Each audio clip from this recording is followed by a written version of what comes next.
Brought to you by Penguin.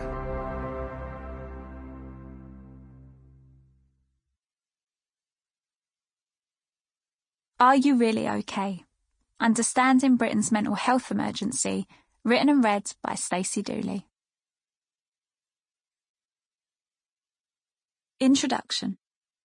Over the years, I had hundreds of messages from strangers asking me to make a film about mental health.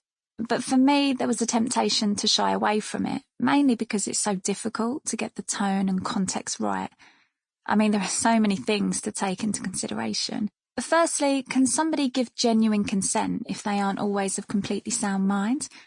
This was my main concern when I was talking to my commissioner, executive producer and director about the possibility of filming in a mental health unit in 2019. I had reservations. The execs and I went over all the possible drawbacks again and again, and we always came back to the conclusion that there was hopefully more to gain than lose, that the benefits outweighed the problems that could occur. Not enough people understand or accept the things that can go wrong with our mental health, and if people don't know what's going on, then they can't help others or themselves.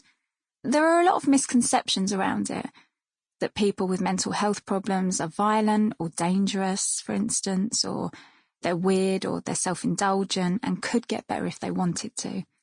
This creates stigma and leads to discrimination, which just makes the situation worse. When you actually listen to people talk about their mental health problems, you realise that the stereotypes are way off. We all have a rough time at some point in our lives, and for some of us, poor mental health will be part of that. Whose life is perfect? Who doesn't have hurdles to overcome?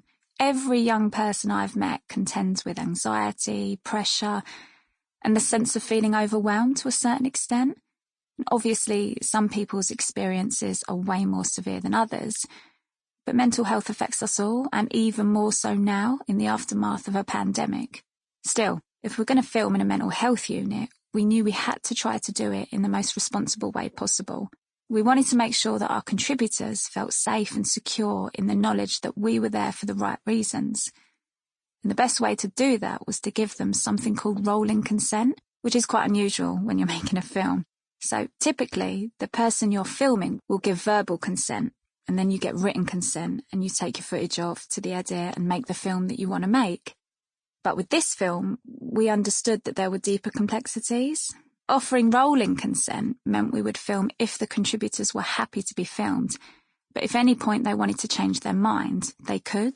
In one case, we had extensive conversations on film with one young woman, with her mother and with the doctors who were treating her, and then she had a change of heart. "I don't want to be a part of it anymore," she said, so we took her out of the film. In a situation like that, of course you're gutted because you think this is so powerful. I wanted to stay in the documentary, but above all else, you have to prioritise the people you're filming and respect their wishes. It was also important to negotiate the trust of the doctors and the healthcare staff who were contributing to the film. I'm so thankful they took a chance on letting us in. We said we promised we won't take advantage of this situation, but they couldn't know what would happen when the footage was put together in the edit. After we left the facility and the production team got involved in making the final show. So credit to the staff for saying, actually, we believe you and we need to get this out there.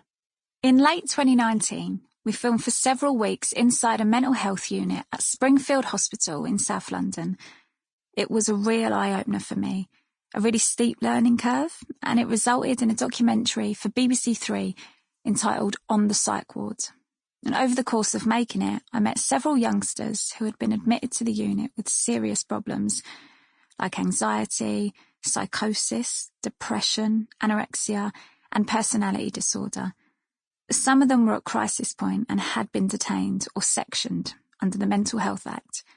As they opened up about how hard it is to live with a serious mental health condition and how devastating the impact is on them and their families, I realised that some of them had had moments when it could have gone either way, when they felt suicidal and overwhelmed and thought, what's the point? You couldn't fail to see how crucial our mental health services were in helping those youngsters find their way towards recovery. When you're filming in a situation like this, the biggest fear is that you don't want to... Sample complete. Ready to continue?